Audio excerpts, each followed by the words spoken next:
here goes nothing.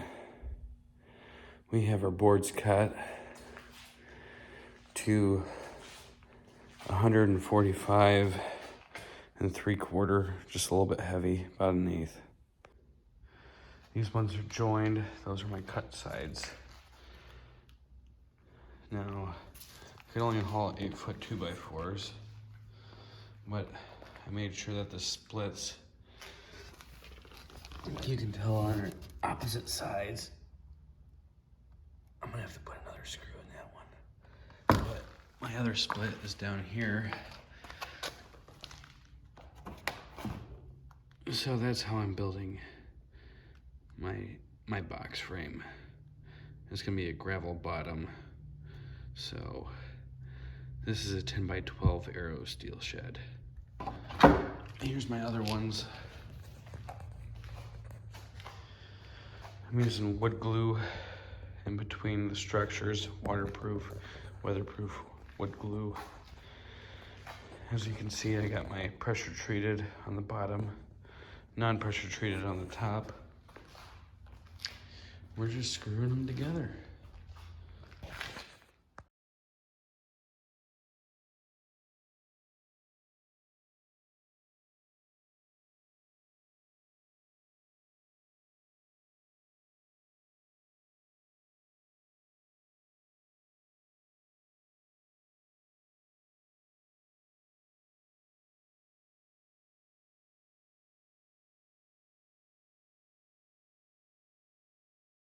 So I got 2 of the 12-foot sections done.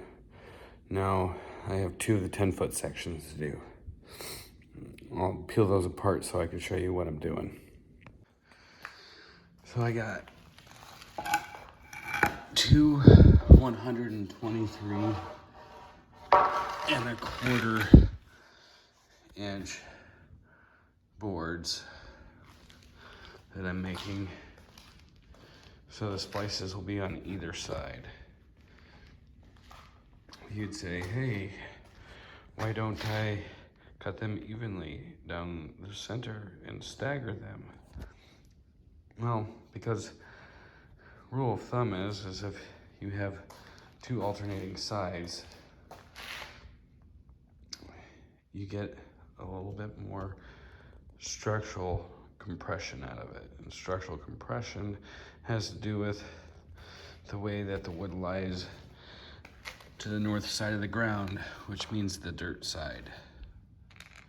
But you see these two have to go the opposite directions. Because I have the split on this one on the same side. So thus, when you put them together, it doesn't really matter. But when you're putting them together outside, what you need them opposing each other. So I'll show you how that works when we get to it. If any of that mumbo jumbo made sense to you, then you're just as stupid as I am. And good luck.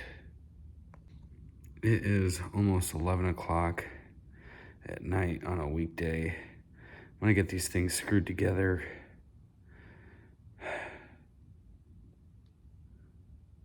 I'm tired. This is dad life. Toddler garage style. So here's your 123 1/4. It's actually 123 3/8 or so. Just a little bit heavier than 1/4. 5/8, I think it is. I can't remember. I think I cut it at 123 5/8. Anyways, we got a 2x4 on the edge here. This is to help line up everything. And I know it's not suggested in structural integrity, but this is just a shed, okay? And I'll show you how we'll make it stronger than nails. Normally, in an application like this, you use 4x4s. But with an Aero steel shed, apparently avoids the warranty if you have it up against AC2 pressure treated lumber. So that's why I'm doing it this way. But this is a 10x12, and that is your measurement, 123 5/8, not 1/4. So if you're watching this and you're wondering, 123 5/8 is your 10-foot wall. So I got 16 concrete blocks. They're 1 foot by 6 inches by 4 inches. That gives me enough to have 1 in each corner and then technically four on each side to put underneath that. And the idea is, I'll show you. So on each corner, I'm gonna cut right here, and they will overlap each other on the tongues. And on the corners, what I'm going to do is do a toenail on the other side, something that'll look like that, with a support that goes down into the ground on top of the concrete blocks to hold everything square and plumb on each side. So that gives you an idea of where we're gonna get our rigidity from for these splices. It's not the best way to do it, but it will work and it will be strong. Ideally, you wouldn't want to do this in construction. Personally, I don't like to.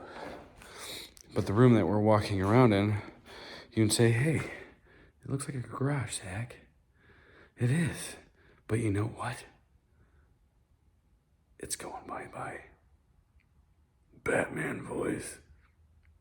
It's just going bye-bye. Is there someone behind me? Like every other great man, there is a great woman behind my back, rolling her eyes at me right now, wondering why I'm up at 11:30 on a work night trying to get things done. She's rolling her eyes. Now, more than likely, she's feeding an infant, but Batman doesn't care. Ironically, if I don't have this mess cleaned up by morning, in the van back in the garage, my ass is had. Dear Lord, help me. Just to give you a little idea of how old school I am, I own a Hitachi still, and I love it. See, I told you, Hitachi. It's like the best saw I've ever owned, and it doesn't stop. Like, I have a Metabow cordless nailer, and it doesn't compare to this thing. I wish they still made Hitachi, but Metabow is still a really good brand. But man, Hitachi, bee's knees. And remember, here at Toddler Garage, you're not a real dad if you're the last person turning your lights off at the end of your block. So, stay up late, conquer the world, wake up early, be exhausted, do it all over again. You'll be better.